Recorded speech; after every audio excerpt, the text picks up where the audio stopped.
Okay. Beaverdale, 1917 to 2017, centennial. Or was it?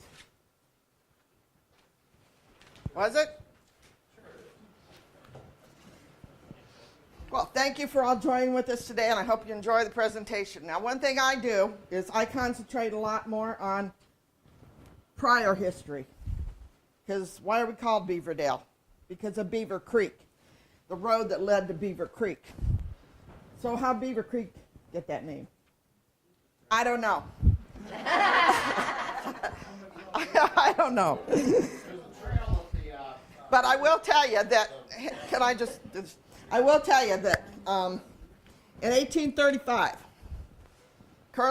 Lieutenant Colonel Kearney, Nebraska is named after him, Albert Lee, who there's another town named after him in Minnesota, took off on this adventure. They were dragoons. They came up from Jefferson Barracks in St. Louis. And they started out at Montrose, which was called Fort Des Moines 1. Fort Des Moines 2 is downtown. Fort Des Moines 3 is out on Army Post Road. They were actually on an expedition to find a place for another fort to handle the upcoming treaty with the Indians, the one for this area. There was another treaty for eastern Iowa. That was Fort Des Moines 1. And then Fort Des Moines 2 was for the next treaty. So that's what they were doing. And they've got it, it's not recorded. Beaver is not recorded, but they did make maps, and it's on a map that they made, and I don't have a copy of that map. But it was called Beaver at that time. Now you come a few years later. Now this is in 1844. This is after, everybody know where the cabin is downtown? Okay. We can get into that later. It needs work. We need money for that cabin, by the way. 1844. Captain James Allen had come up here. They came up from Fort Leonard Wood area rather than from the St. Louis area. They started the fort in May of 1843. It was evacuated March of 1845.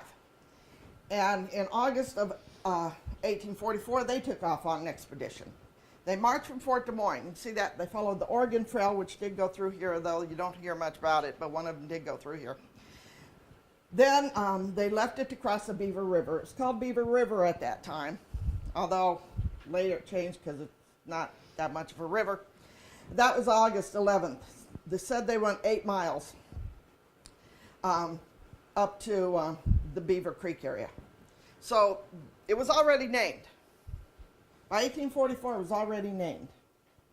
So how it got the name Beaver, I'm not sure. Maybe we'll find out someday. But by 1844, Beaver Creek, Beaver River was named Beaver.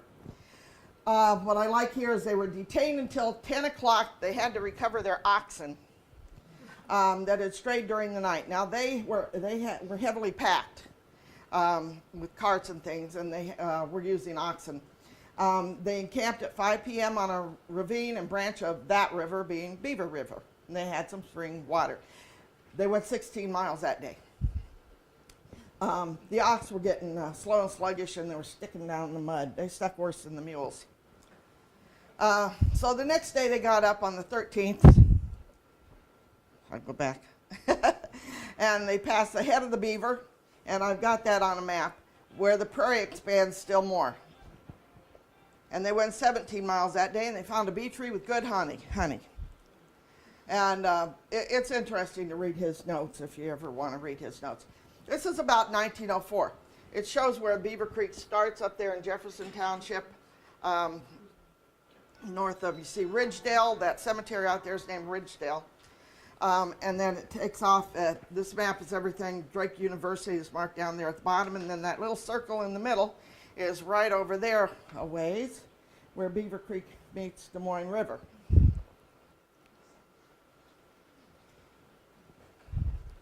Okay, now I've marked a few things on here. One of them being Kimball Acres, which is the corner over there of Beaver and Douglas. Sometimes people call it Kimball, K-I-M-B-A-L-L, because there were also homeowners, landowners with that name, but it's K-I-M-B-L-E, Just another one of Des Moines' confusing coincidences. Glen Echo, and you know where the church is over there. Amick Place right there, which is right across the street. Roseland Acres, which is what we're in right now. And then right along the track there, you see two places marked. Both of those are under the name Urbandale. One's just called Urbandale, and one of them is Urbandale Oaks. That little oval that kind of stands upright is where the Hickman farm is, and then that other one is where Beaver comes into 41st there, down where Dolls was, and that's where the Sin Home. Here's just another one showing Beaver Creek. Successful farming, that's Meredith, over by where Meredith School is, and the Meredith Mansion over there. You'll notice a lot of things on here still have the name today. Peak and Brock, which the street in Lovington, and there's Lovington, is named after. This is about 1905. Morning Star, see that one there? That's Morning Star Lane.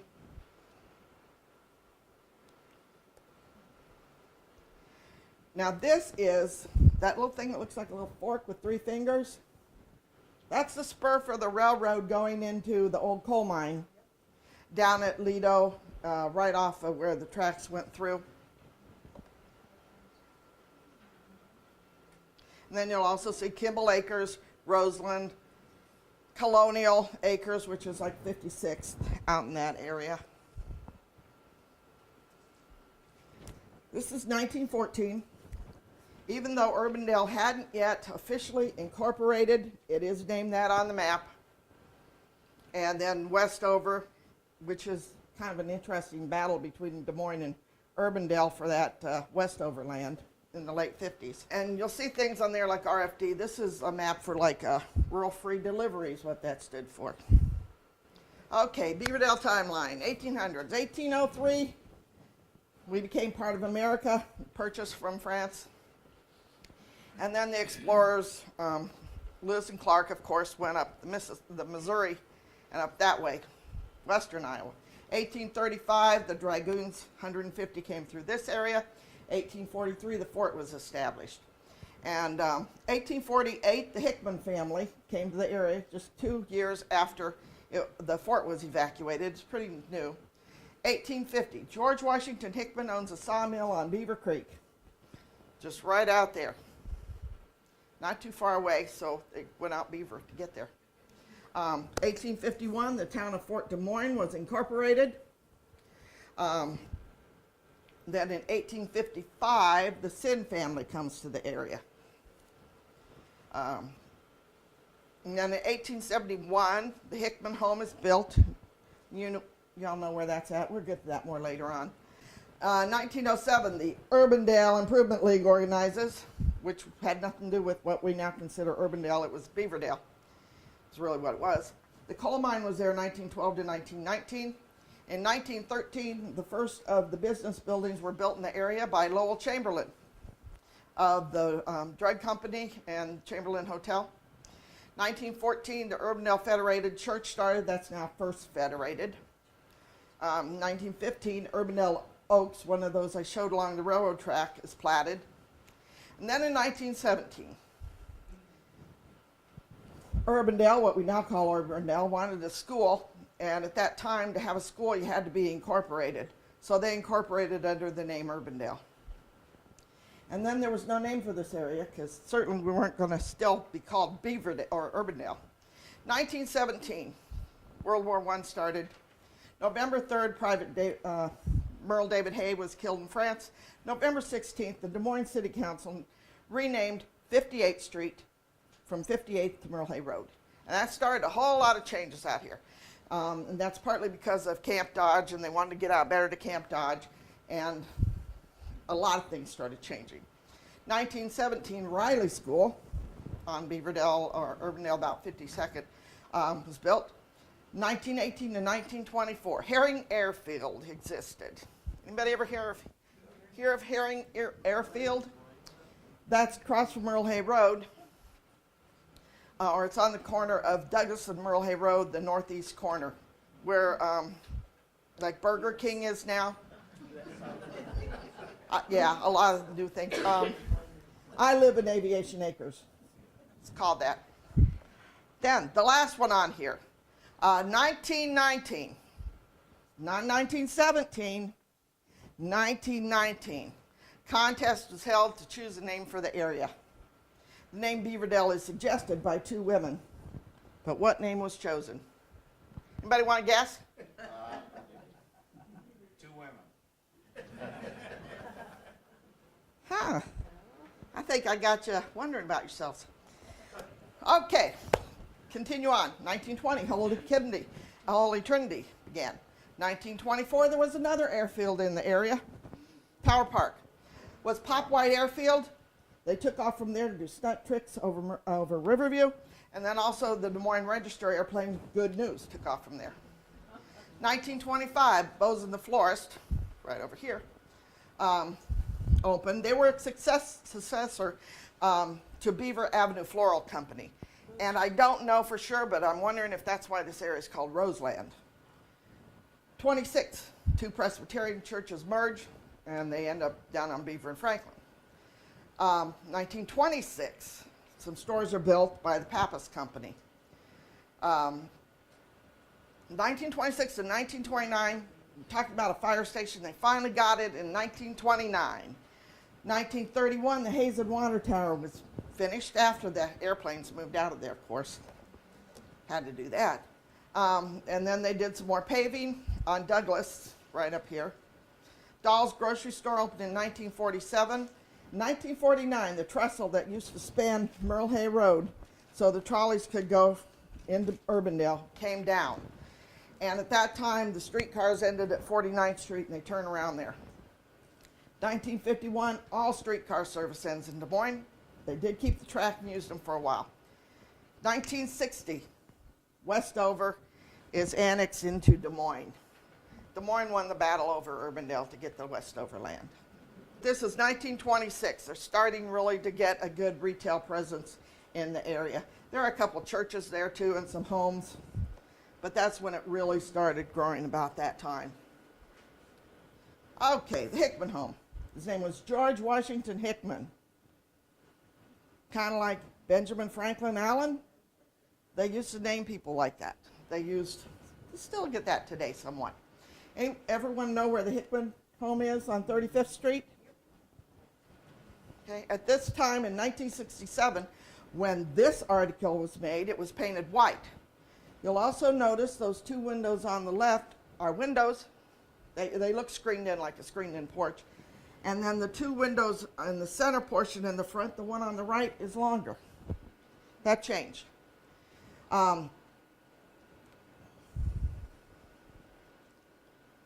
These are photos of George Washington Hickman and his wife Mary. They're on the right. And that's one of their sons, George Alonzo, or grandson. Now, the picture of the home there, you don't see from the street. That faces south. And to see that, you actually have to be in the yard or next door or something. That was the side of the house. I don't have a photo of the original front of the house, which is actually the west side of the house. It talks about one down in the corner. They're talking about an article they had left over that they took from the house that he has, and it's a large filigreed ring they made with stones taken from the house, opal, turquoise, topaz, garnets, etc. There are some places left. Now, the shutters that were on the prior photo, the woman who owned it in 1967 put those all together. They had been found. Now they're gone. But when it's painted red, you can see the trim above the windows more. You can see that window was made smaller. And then the windows on the left, since 1967, have been covered over. So that's more like an enclosed room. This article talks about the natives that came around. There were a few. The brickyard was nearby, and the kids liked to play in the old brickyard. The house is, if you're there, it kind of sits back probably 50 to 60 feet. It's easy to miss, and it's a little bit up a hill. This is from the 1880 book, The History of Polk County, Iowa. it was made by the Union Historical Company, talking about George W. Hickman, farmer, fruit raiser, and brickmaker. He had over 2,000 trees. That's a lot of fruit. There was a lot of fruit grown in this area. He came here from Indiana, where he was born. He has a large orchard, and he's one of the best fruit raisers in the county. He has an apiary. He also has the bees and the honey. So he has a honey business, and he started his brick business in 1870. That helps us date the home. And he does a lot of brick business. And then they list the children that they have. And he is one of the oldest and most respected citizens of the county. And yes, he was. Okay, 1850, 2 years after arriving in Des Moines. He's got Hickman Sawmill on Beaver, 9 miles above Fort Des Moines, about where Captain Allen camped. He does about 10,000 feet of lumber per day. I don't know how that rates, if that's a lot or not. But you'll notice Stutzman's only does 2,500, and Gilpin's only does 1,000. So he had a pretty large sawmill. And that was 1850, 2 years after he'd been here. These are the brick makers in Des Moines in 1873. Talk about production of bricks. Now the big ones were S.A. Robertson. He burned 1,800,000 bricks. Conrad, younger man, built 1,600,000. So he's just a couple 100,000 behind. Still doing quite a bit. And he exported them. But most of them were used in Des Moines. This was an article about people going, what are we going to do with all these bricks? They were all used. E.D. James made 1,500,000 and exported 200,000. And then it gets down here and talks about some of the other smaller ones. And Hickman made 400,000. So he's only doing about a fourth of what the largest producer. Now this is 1871. They're talking about sidewalks. Still talking about sidewalks. Just can't get away from it. But these were pine sidewalks. It even says down here right at the bottom to be 5 feet in width, built of sound pine plank 2 inches thick, and nailed to 2 4x4 inch stringers securely laid. Now, what we buy today when we buy a 2x4 is not actually 2 inches by 4 inches. It's a little bit less than that. They were talking true 2 inches, 4 inches, whatever it says here. That's what they were using. But these were going as the old Fort Dodge State Road or Hickman Mills Road. So I believe that Beaver was at one time called Hickman Mills Road, or at least very near Hickman Mills Road, because you had to get out to his mill out there on Beaver somehow, on Beaver Creek. Now what the heck is this? Beaverdale beets? Anybody ever seen a sugar beet? Or a pile of sugar beets outside a sugar company? Okay, this postcard is not from here, but it's about the same time period. That actually is, it says at the top, how we do things at Halifax, Nova Scotia. So apparently they're raising really big sugar beets up there too. Really big. You can put 5 or 6 in that wagon. But it talks about Mr. Hickman. This is in 1895. Now, he's quite elderly by then. I'm sure his sons are helping a lot. But he's raising sugar beets. And the paper says they hope to see Des Moines as the center of the largest sugar beet industry in the world. Sugar was very important. If you go back to like the 1800s, you know, people had their sugar chests, and they had them locked up. Sugar was very valuable. Now, when you get to this time period, when we've got this whole country where we can grow sugar beets, and in most of it, everybody wants to get that production going and get that money for sugar. Cane's being grown in the south, of course, but up here, we don't grow sugar cane, we grow beets. Most of the sugar beets right now are grown in Minnesota and North Dakota. And then this one I just don't quite get. There used to be an American Crystal Sugar Company in Mason City, and sugar beets are about the size of a soccer ball, a big one. And so they would have their piles of sugar beets up there. Now this 1878, I don't get it. It says Mr. Hickman exhibits 2 crops of Siberian crabs grown this year on the same tree. So I'm thinking crab apples. The last crop was not so large as Hubbard squashes. How do you compare a Hubbard squash to a crab apple? I just don't get that. And we had horse thieves.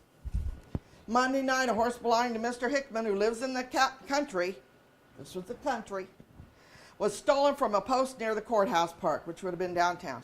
Yesterday afternoon, a stranger delivered the animal to Officer Schaefer, claiming that he had found it running at large in the street. He might have, or he might have stolen it himself, of course, but we don't know that. Have you ever heard about oysters around 1900, early 1900s? They talked about oysters a lot. Oysters were quite a delicacy at that time. One of these oyster suppers was given by Mrs. Hickman on Hickman Road. And then that's a barrel, that's how they shipped them here. They put them in those barrels right out of the water, and then they put them on ice and get them in a railroad train right away. Here is 1898 street improvements. This is still before this is called Beaverdale's. In fact, I think it's probably before it was even called Urbandale. It was just called the country.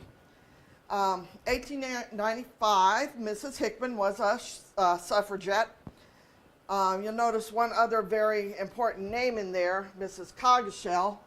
Now that was Mary Cogshell. Mary Cogshell was the woman who sued the city of Des Moines for rights to vote. Anybody ever hear of Mary? You need to learn about Mary. When it came time for the new city hall, the women went in to vote. They wouldn't allow it. So she sued, and she won. Now, at that time, women could only vote on bond issue type things. They could not vote for actual candidates, but they did have to have another election, and women were then allowed to vote in the bond issue election for the city hall, the municipal building downtown. It's undergoing some renovations right now, you know that? Okay. So, I was going to put 19 here. Just talking about people on Hickman Avenue and adjacent roads wanting the street improved. That's 1898. Saying how it's going to be a thoroughfare someday. They were right. They just wanted gravel. Talking about at the Brickyards of 30th and Hickman, so they were near there. Some meetings that were going on there at the school. Wanting men to build a cave. I don't know if that cave still exists on the church property on Hickman. That'd be interesting. Not a church, Mr. Church. It's kind of confusing here. And then in 1888, they started selling off parts of the Hickman farm. This is the Hoosier Association. A lot of people came to Des Moines who were born or who spent a lot of time in Indiana, and they call themselves Hoosiers, of course. And so they would have a meeting. I don't know how long this lasted, but this was the 1891 Hoosier Association. And you'll see P.M. Cassidy, Barlow Granger, George Hickman, Isaac Brandt, R.V. Ankeny, Bale Fagan, can't even remember, F1. Oh, Mills. Yeah, from the Mills Publishing, George Mills family. And Testa Hussey. There are a couple others in here that are well-known people that came from Indiana, and then they would meet every year. There were 473 on the roll here. They kind of do a similar thing in California. They've got the Iowa Association. So it's, you know, some of that stuff still exists today. Now this is the Sin home. Everyone aware of this home? It's on Northwest Drive, just off of where they all meet together. There, Beaver and 41st, where it kind of curves there. And Northwest is about a half a block south of that intersection. And this is on the north side of the street. Now, rumor goes this house was built in 1855. It's a bad rumor. It's one of those rumors you can't trust. Because obviously, look at this home, it's obviously much newer than the Hickman home. The county assessor says it was built in 1905. I believe it was built in 1899. because of this article here. This is talking about, this is the Lewis Sin home. He was a home of Charles Fred, who went by Fred. Or he was a son, one of the sons. They had several. But this talks about in 1899 when he got married, and it says that they will go live in the home built and furnished by Mr. Sin prior to the wedding. And then when you look in older R.L. Polk directories, they mentioned that Charles, the father, lived on the southwest corner. And then come 1903, they're talking about Sin Brothers Dairy, which was Louis and Edward, and they're on the northwest corner. And I believe that's when that home was built, probably 1899. So don't believe 1855 like you hear. Okay, and then this is just talking about Mrs. Sin.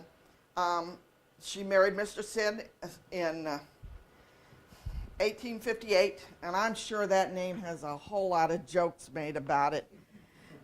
Real sinners and, things like that. And it says they have lived on their farm northwest of where 40th Street is ever since. That's since 1858. So they had lived here a long time. Yes, they owned the property, and there probably was an older home there, but it wasn't that home. Not the home that we see today. And that was in 1891. And then you'll see up here, 1892, Emma Rhine, who was one of the daughters, she'd married G.W. Rhine, R-H-I-N-E. She sold some land that she owned, and I don't know if her husband had owned it or where they got it, but she sold it to her two brothers. Now, the home that we see, the geoparcel is 7924-32.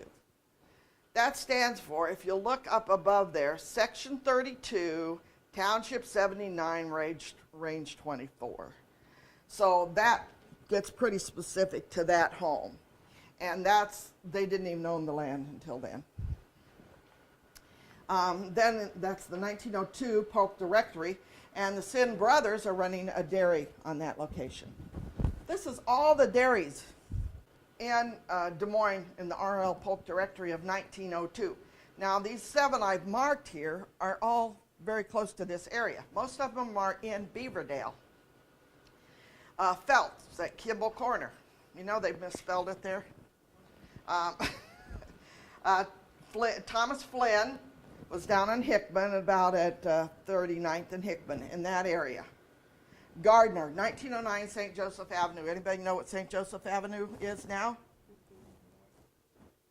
Well, I wish I knew why it was called St. Joseph, but I know where it is.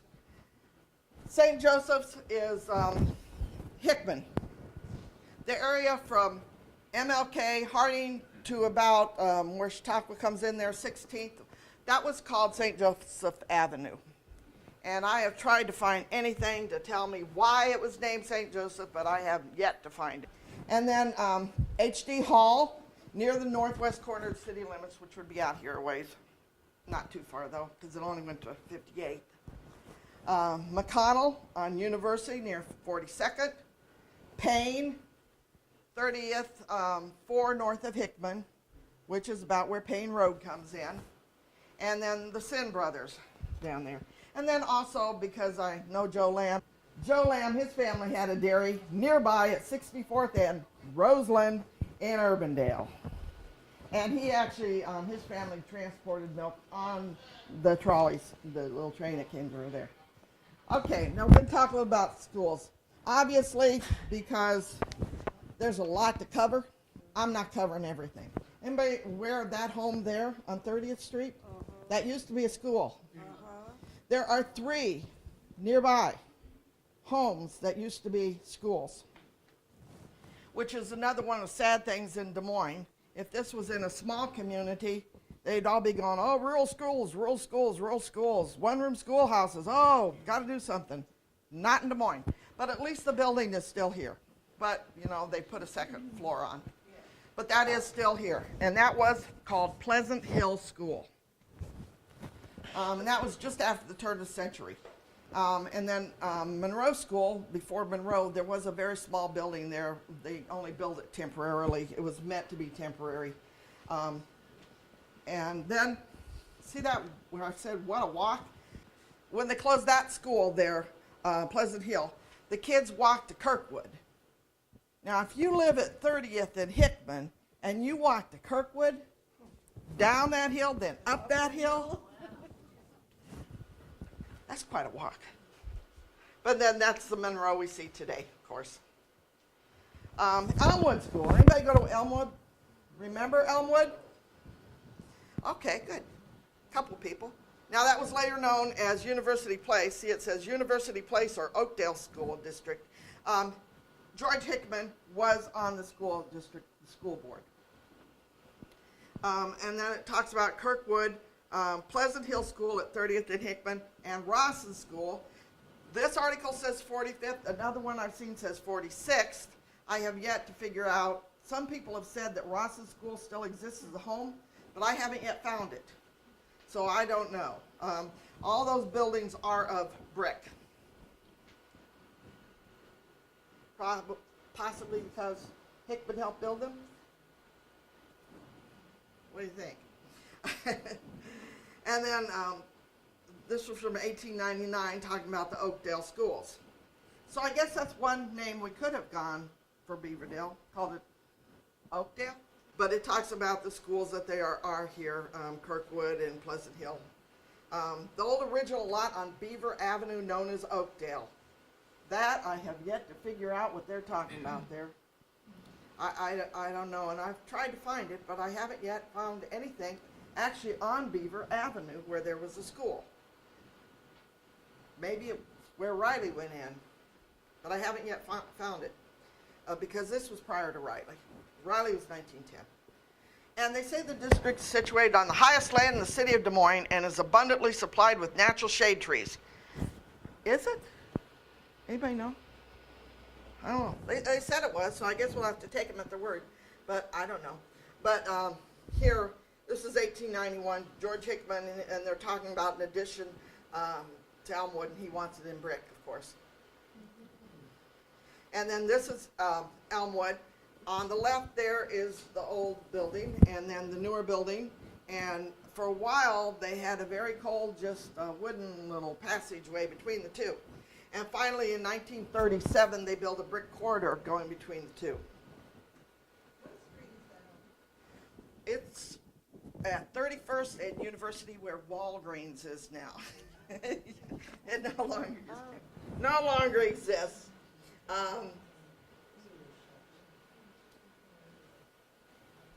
Oh, and then it was a high school. So when they built the northern portion in 1886, and then when Oakdale merged with the west, which was west side of Des Moines, not West Des Moines, west side of Des Moines schools, they merged into West High, which was west side of Des Moines High, actually.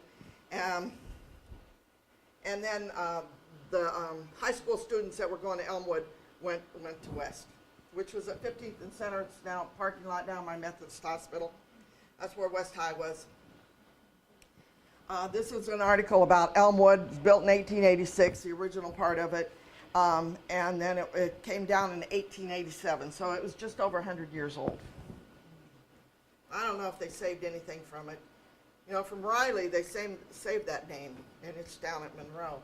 But I don't know if they managed to save anything from here. And then it talks about, when they made the additions. This is just about the school.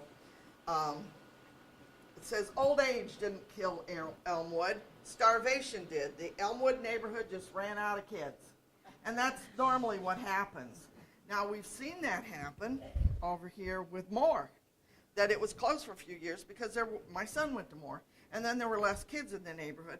And then they were busing kids over to Samuelson. And from my house, it was 2 miles. So it was really kind of a long jaunt. And that didn't work out. And now Moore is reopened as elementary because we actually have increased the children in the neighborhood. But so many people, the kids got old, moved out, and a house at one time had 4 or 6 or 8 people in it, then has 2. Well, can't have a school if there's no kids in the neighborhood. And that's what happened in Elmwood.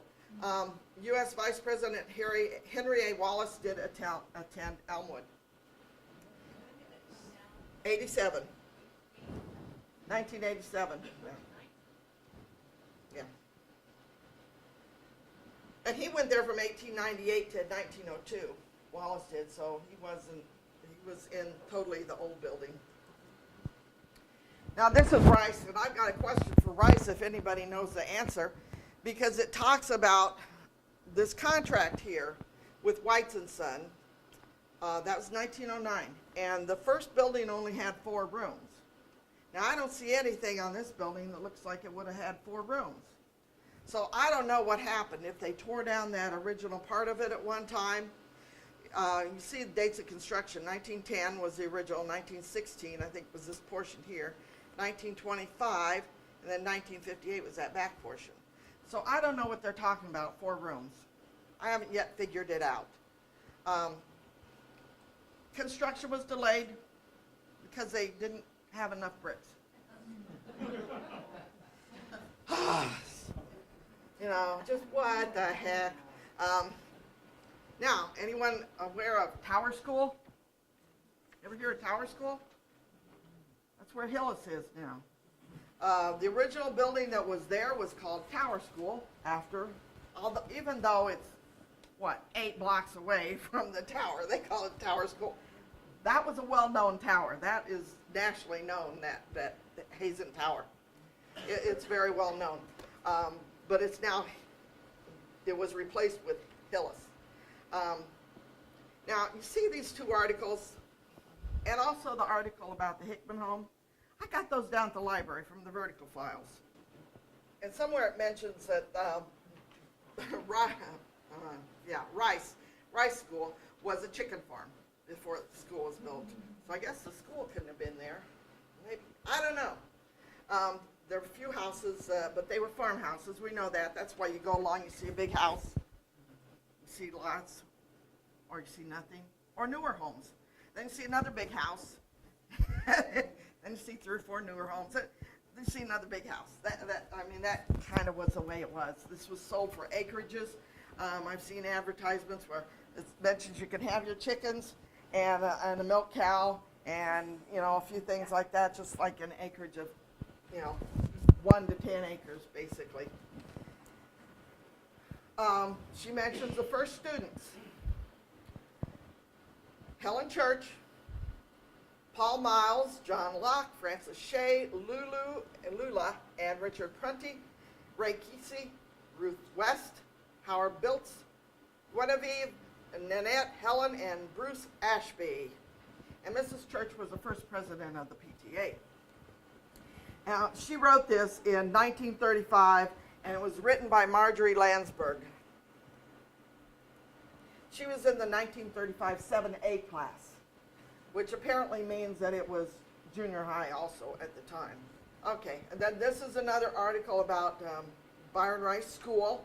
That is a photo of, he was the first school teacher in Des Moines, down in one of the old fort buildings.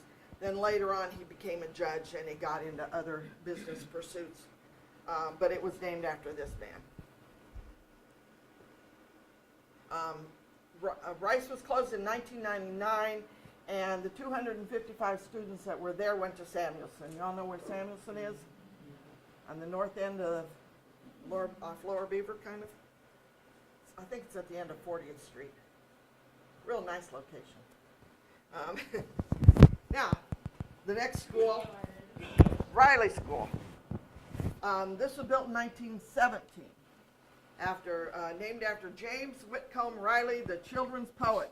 He was a very, very famous man at the time. He died in 1916, and then the next year they named the school after him. They built it 3-story structure. There weren't a lot of people out there at that time. Like Colonial Acres was more or less acreages. And you've all heard the phrase, the life of Riley. That's because of the kind of utopic way James Whitcomb Riley would write. That everybody wanted to live the life of Riley. It's a great life. He wrote Little Orphan Annie. It's not Little Orphan Annie, it's Orphan. And he would use a lot of dialects like that in his writings. He was from Indiana. They built it like this because they said it would be economical to add on to. 4 buildings were built like this. None of them was ever added onto. That's the way it goes. It closed in 1973, and then we know the Ballet Association used it. It burned down, damaged by fire in 82, and now it's Riley Park. This is an article written in 1930, kind of about the history of Beaverdale. And it says, and you don't hear about him talked about much, but Lowell Chamberlain built these buildings in 1913. A lot of his friends thought he was kind of foolhardy because the buildings, no one went into them for a year. Finally, he got a druggist, Brennan and Fifield. And then when they went to war, Brennan and or Fifield sold out to Baker, then became Baker Drug. War caused a lot of changes in this area. But Mr. Chamberlain, you'll see there, Chamberlain smiles underneath that little drawing, the daddy of the community. We don't hear much about Mr. Chamberlain in Beaverdale today, do we? Wasn't that Chamberlain, Kirk, and Klein? Well, part of the family, but it was Chamberlain Hotel, Chamberlain Drug Company, yeah, a lot of those. Out Urbandale Way, isn't there a better name? That's what they called it, and that's in 1919. It was not yet called Beaverdale in 1919. So, is that 100 years? Not in my math book. You'll see here, 1919, site of Urban Delights, or Urban Delights? Yeah. Urban Delights? I don't know how it's pronounced. But Reverend William J. Lockhart, he was the first pastor of Urbandale Federated, or First Federated now. He had a large picnic at his home, at a baseball game. The teams were east of Beaver and west of Beaver. And that's in 1919, folks. So, come on, folks, let's name this burg. October 1919. Men were interested, and now this was the first article after they started asking for names. Plainview was the first name suggested. Plainview. The community has been designated as Out Beaver Way or Out Urbandale Way, but this is not definite enough, says Newton Ashby, one of the men interested. And then it names the men, Amick, Germans, Clancy, and Schoen. But the name Beaverdale came from 2 women. You see here, these were all the names, or some of them. There were over 100 submitted. Some of them are really dumb. They were really dumb. But you'll see Beaverdale from Mrs. Effa Liggett, who lived down at 1501 University, and Mrs. E.J. Taylor, who lived at 690 37th Street, which would have been south of Grand. Beaverdale was submitted twice. What name won? Wrong. More names. Some people wanted to keep the name Urban. They still submitted things with Urban in it. Mount Urban, Urban Junction, Urbanville, Urban City, Urbana, Promise City. Noburg. I like that one. Noburg. And then from the R&T employee, Register City or Tribune City. Some of them you'll notice there on the left were like Argonne Forest. Anybody know what Argonne Forest was? Chateau Terry? It's because World War I was big. My grandfather fought in both of those, by the way. Roosevelt High had not yet been built. Lincoln District, Sona Vista, Beaver City, Gardendale, lots of names. So what won? Beavercrest it is. Beavercrest. We're in Beavercrest. Did you know that? Say what? Beaverdale wasn't even one of the 10 finalists. The 10 finalists: Beaver Ridge, Beaver Divide, Beaver Commons, Concord, Crestline, Faganhurst, Northwood Park, Roselawn Park, and Urban Heights. Those were the 10 finalists. And they chose Beavercrest. So, we called Beaverdale. Did anybody truly think this was named Beaverdale in 1917? You're wrong.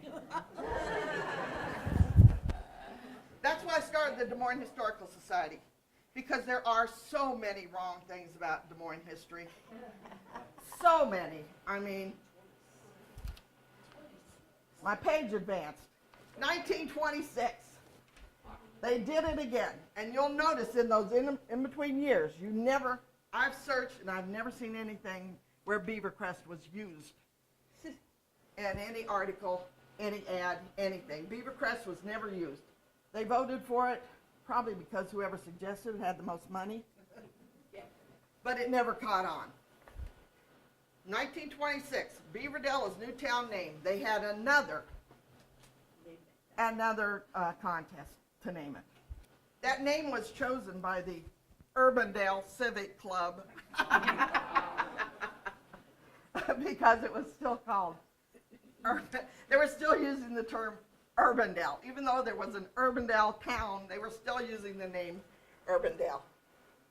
Okay, and that was in February 6, 1926. This side of 60th, where the Urbandale line crosses. So that line they're talking about, the car line, the streetcar line. And it's been growing rapidly its last 2 or 3 years. Many names were suggested. It needed a name. And so it came up with Beaverdale. They finally came to their senses. And I believe of all of them I've seen, I prefer it. And so they finally came to their senses. So, now that you know that, is Beaverdale 100 years old? Sure. Not even close. Because they themselves were still calling themselves Urbandale in 1926. So, the moral of the story is, don't believe rumors, don't believe everything you read. Because it's just not true. Until you go back and actually check the facts. Now, my question is, did you enjoy the program? Yes. That's the main thing.